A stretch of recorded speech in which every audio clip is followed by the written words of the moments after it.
Hi everyone, it's Professor Nagel, working through 9-1, work with dates and times.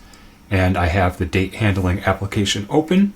And this is kind of two applications in one, just to show you how you can handle dates. We have a date in the future, and we calculate how many days until that invoice is due, and then a date in the past, and you can calculate how old somebody is. So step one is to open the application, and step two is to run or program the calculate due days. So I'm going to double click on that, and there we are. We have our event handler for that, and we need to get the user's input and then subtract from it today, and then figure out how many days in the future that invoice is due. So let's start with getting today. And actually, let's start with some comments. So we're going to figure out what today is, get the future date, subtract the two dates, pull the days from that, and show the result. All right, so this is pseudocoding. This is what I'm going to do. I explain it in English, just in some comments, and then I'm going to fill in between the comments what we're actually doing. So figure out what today is. We have a new date time called current date, and that is date time dot. And now is the suggested property, but we want today. Now includes the time, today does not, and we don't care about times. And then get the future date, date time, future date equals date time dot parse, and we're parsing txt future date dot text. So if you wanted to enhance this, you would take this and wrap it in a try catch in case you can't parse this, right? But we're going to assume that this works correctly. All right, subtract the two dates. So when you subtract datetime objects, you end up with a time span object. So this is going to be future date minus current date. And that's the way I learned how to do it. It's really simple doing it this way, and it just reads like how you would normally, read your mathematical function. However, you could also, the way the book mentions doing it, is time span ts equals future date dot subtract current date. I prefer this way. It's a little easier to read, but that works as well. And then from the time span, the TS, we want to get the days property of that, which is an integer of how many days is in the time span. So int days in TS equals TS dot days. So actually, that's this part right here. Pull the dates from that. And then show the result. Message box dot show, and we're going to say current date. So we can't just show current date because that is a date time object. We need to make it a string, and we're actually going to not just make it a string, we're going to use two short date string. Okay, so it's just an easy way to read it. We have then the future date. So I'm going to take this line, copy, paste. Oops, and make sure there's a plus at the end of that line, because we're going to be putting all these strings together. So the future date is future date to short date string. And then we're going to say days until due.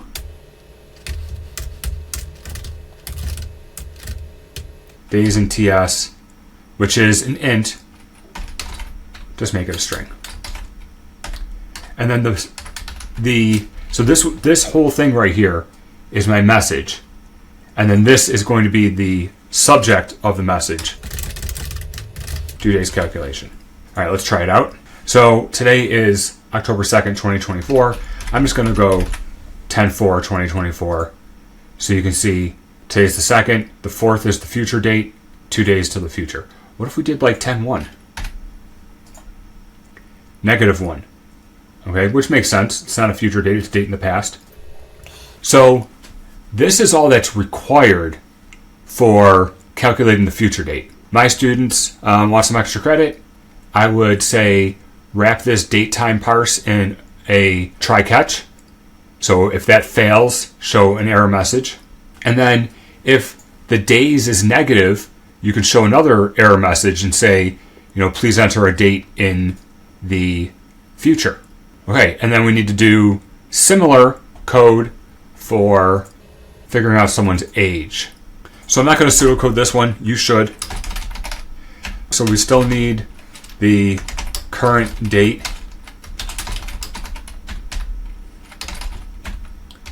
And here's the thing, you can only declare a variable once, right? I can't take this line here and declare it again. That's going to give me an error.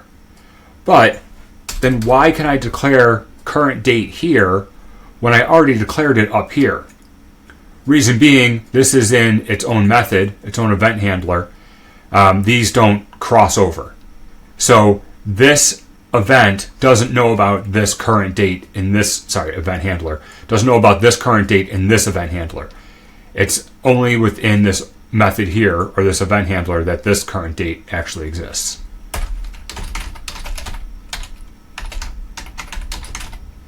And birth date is going to be datetime.parse txt birthdate.text. Okay, so int age is going to be equal to current date.year minus birthdate.year. And then we're going to show, very similar to this, we're going to show the current date, then we're going to show the birth date, and then we will have age.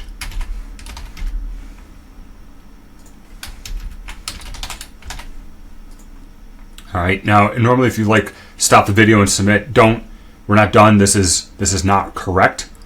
All right, let's check this out.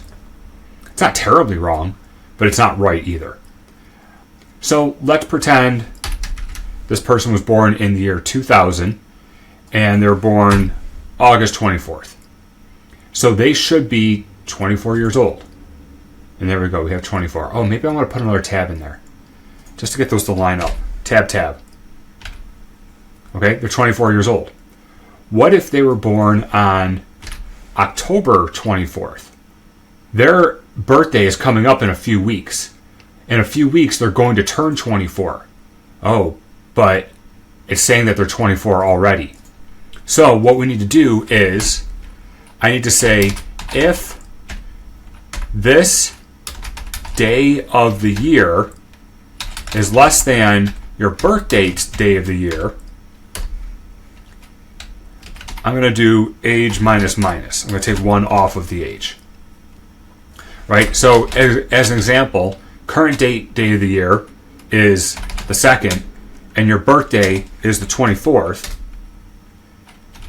And really it's October. Okay, day of year is not just the day of the month, it's how many days into the year is it. So if your birthday is still coming up this year, we take your age and back it off 1. Now let's test this out. And you were born, I just use 2000 because it's easier math to do in my head. If your birthday is in a couple of weeks, you're going to turn 24 in a couple of weeks. That means today you're 23. And you are. What if today's your birthday? Congratulations, you're 24. What if yesterday was your birthday? You're 24. What if tomorrow's your birthday? You're only 23. You turn 24 tomorrow.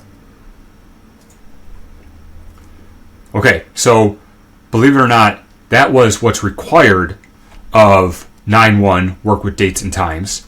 Again, my students, some extra credit. Put a try catch around the date time parse. Make sure future days are actually in the future, so make sure that's not a negative number.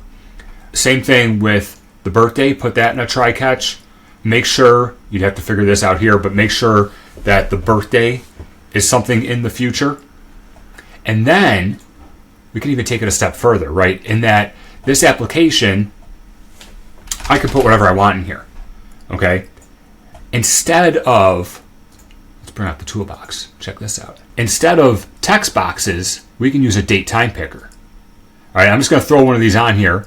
And the format, instead of long, we can make it short. Okay, and then we can like resize it so it's the right size here and everything. Okay, now check this out, how this works. Now you don't give, like, the user, I can't type characters in there. That was me hitting the keyboard. Okay, but I can type numbers in there. Or I can use this drop down. And I can even go back and I can go, okay, let's go to 1991, March 14th. That's my birthday. Okay? So, even more extra credit is get rid of these text boxes. Use a date time picker and then set the format of it to short, because all you're doing is checking or selecting a date. Now, when you do that, your code's going to be all screwed up because your code is referencing txt birthday and txt future value, right? So you have to adjust your code to actually read from the date time picker correctly. But there's some extra credit opportunities for my students. That was 9.1. We'll see you at 9.2.